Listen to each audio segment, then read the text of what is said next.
Welcome back to the Capture Your Confidence podcast. We are finishing up our Confidence in Life series, and this is a good one. We are going to talk about confidence in the face of change and how to stay grounded when life gets messy. I resonate so deeply with this topic right now in the current phase of my life and existence. I cannot wait to unpack this with you. Yeah, you're in a messy. Oh, it's so messy. In the back, like such a good mess. But it's like there's so much. It just feels like every corner, every nook and cranny of my life is full of really big, beautiful, exciting things, but it is messy. And staying confident when there's so much change and so much to do. And you literally I see my life and who I am changing day by day before my eyes. I feel like a naked little butterfly fresh out of the cocoon. Like, I'm literally like, do they work? I don't know. Do they work?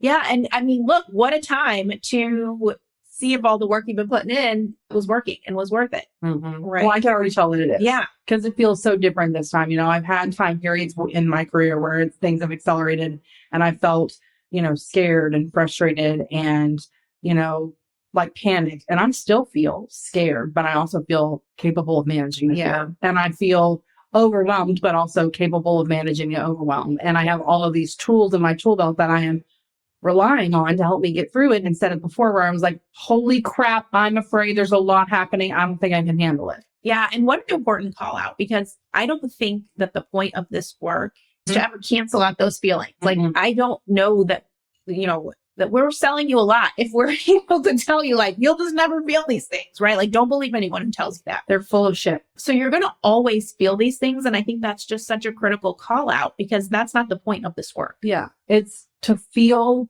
the thing and also know you can feel the thing. Yes. And you can manage through it without it taking it down. Yeah. And I mean, there have been times for sure where that level of stress and anxiety, if I had been going through this season of my life 3 years ago, it would have put me in a hospital. Yeah. It would have put me in a panic attack in a hospital, because I just was not, I was doing confidence work, but listen, this is compounded over years. We've been talking about this and doing this behind the scenes. I could not hold it then, or maybe I could have held it, but I just didn't believe I can hold it. Yeah. Today, I know that I can. Yeah. And I know that I can because, again, I have these resources, and also because I let go of the idea that I'm never gonna not be afraid. Of course, I'm gonna be afraid. Yeah. If I'm moving the benchmark and doing really big things, of course, it's gonna scare me to death. Yeah. That's the whole point of living. Should get that little adrenaline kick, baby. That's how you know. So, talk to me about how you've navigated transitions and like really messy moments in your life and, stayed really connected to like who you are and who you want to be. Yeah. I mean, I think it's always coming back to that, right? It's the values work. It's being so clear on the values, making sure we're in alignment, pulling out the list. I mean, just as we talk about this work, they're not like stored in my head all the time. Like, I pull out the worksheet that we use in our workshops. And like, remember, this is who you said you wanted to be. Like, this is how we're showing up. Yeah. And then using that to remove the stuff that doesn't match and using it to embrace, what is in alignment, but then also just having that self-talk that's like, you're going to figure it out. Like, it's going to be fine. Yeah. And you've done it before. And so you can use those same skills and tools to get you through this also. For sure. And I do think the more proof, and I know you love the proof, right? The more proof you have in your pocket to remind yourself that you have always come out of the other side, not just like you totally beaten and bloody, but like you come out okay. Like, you do need that visual or mental reminder of, hey, the last time I felt this way, this was the circumstance. And actually what happened was I ended up in a better circumstance than I would have thought I ended up, even though I had to weather that time period that felt absolutely chaotic, right? Yeah. I just had this thought. It's funny. So when I do my courthouse work, we rely a lot on evidence, right? Who's got the best evidence, right? So it's most of the time people are telling a story, right? Based in truth. Everyone's telling a story, and then they're providing some evidence to go with it. And at the end of the day, the judgment call is who's got the better evidence, right? Like, who's got the evidence more in alignment with the law. And so that's us, friends. Like, who has the proof? That's pretty, pretty good full circle right there. But I've never heard a better Stephanie analogy in my life. I mean, literally, that was the newest analogy I've ever heard. So, do you have the proof, the evidence from stuff you've experienced in the past that's in alignment with how you're trying to show up? And if so, like, that's the secret sauce. Yeah. And I want to rephrase what you said. It's not, do you have the proof? You do have the proof. It's what is the proof? Yeah. Because you right now are likely telling yourself a story that you don't have the proof and you've never done this before and it's totally different and you're scared and you're too close to it. You got to zoom out because I'm telling you, you do have the proof. It might not look exactly the way you thought it did. It might not be like apples to apples, but we've at least got some other fruit in the fruit basket. Okay. Yeah. So you 100% have that proof. And I just also think too, I keep telling myself that like nothing is permanent. Yeah. I know it's stupid. It makes me feel so much better. I'm like, this is not forever. The way that I'm feeling right now, I know that I'm not always going to feel this level of just like, oh, it's happening really fast. Yeah. So the minute that you can sort of remind yourself that this too shall pass, then you can take a nice deep breath and like remember that nothing is permanent. Absolutely. Yeah. Yeah. What a good reminder to help and quiet that. Yeah. Well, as you can tell, it's been a noisy spot. We've been really doing it. Uh-huh.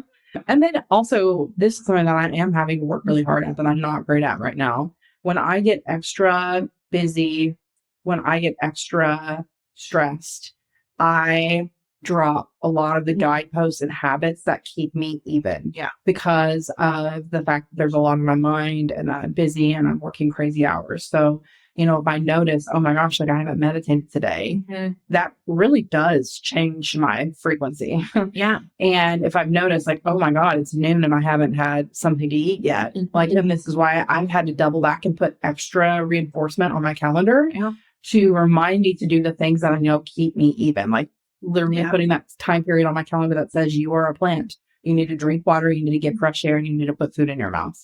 Yeah. Like I have to reinforce that for myself when it gets to this chaotic place so that I don't go off the rails. Yeah. And I think that's what's so awesome about our conference in October, right? Is that it's pretty holistic. It's life, career, and motherhood because everything kind of has to be in harmony, right? To get the best possible result. Yeah. I mean, it's all a delicate dance for sure.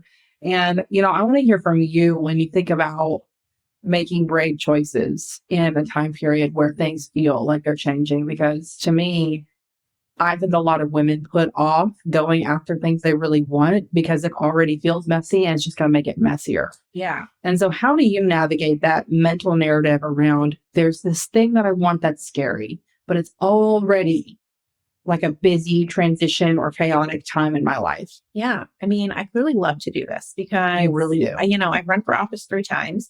First time I was pregnant. The second time was in a pandemic. And the third time I had kids in 100 activities. And, it's funny, even when the most recent time when my kids were 7 and 8, I would think back to when everyone told me it was crazy to run when I was pregnant. And I thought it's actually much easier. They're not much easier. Yeah. They were on the inside. But, I don't know. I think I do kind of thrive in a little bit of that. We don't really know what's going on, but let's forge ahead anyway, because I think I have so much proof that it'll be fine, right? It's going to end at some point. You're going to win. You're going to lose. Life's going to go on. You're going to have the benefit. You don't get the benefit if you don't go through it. And so that motivates a lot of the decision making, because if I want the benefit, like you have to be willing to kind of go through the mess. I just want to pause for a second and zone in on the fact that you said you ran for office 3 times and you lost, and you clearly saw that there was a benefit each time you did it. Oh yeah. Huge benefit. Can't wait for the 4th. Here's the thing. I think so many women are afraid of the negative outcome. I'm afraid of it not going the way they want it to go, that they don't even allow themselves to the possibility of the benefit of win, lose, or draw. Oh yeah. And to me, that is the whole beauty of being alive. Like here we are in this world of our making, in this grand place we have just dreamt up and decided to go for. Like you've already done so many things that are quite frankly miraculous that you have pulled off. And you're not going after the thing that's literally keeping you up at night because you're worried that it's not going to go the way you want it to go, when you have forgotten that no matter what the outcome is, you're going to be way better on the other side because you tried Yeah. Because you did the damn thing. Like one of my favorite things of just being your friend and watching you do this is that you literally find a great experience or you find your growth in every shit sandwich that is served in front of you. I'm like, God, you're so good at this. Yes. No, I mean, thank you. And it's true. I mean, the work at the courthouse that I'm the most on fire for right now is the reentry work. And that literally didn't happen until I ran and unless I ran. Like that didn't exist if I didn't run. And you lost and you decided that you were going to do the work anyway. Yeah. I'm still so excited myself. And so, yeah, I mean, if you can hear from us, right, that we understand deeply what it looks like to have a time period of your life that feels kind of out of your control. I mean, I deeply understand this. Yeah. But the time periods when you just let go of control and you let it happen, oh my gosh, game changer. I know. You'd be surprised. All right. Well, listen, if you want to have more conversations like this and you want to learn some skills and strategies that are going to help you work smarter, not harder in life, motherhood, and your career, you're not going to want to miss the State of Women Conference. It's happening on October 9th, and you can learn everything about it in the link in the show notes. Yes, we will talk to you soon. Bye, y'all.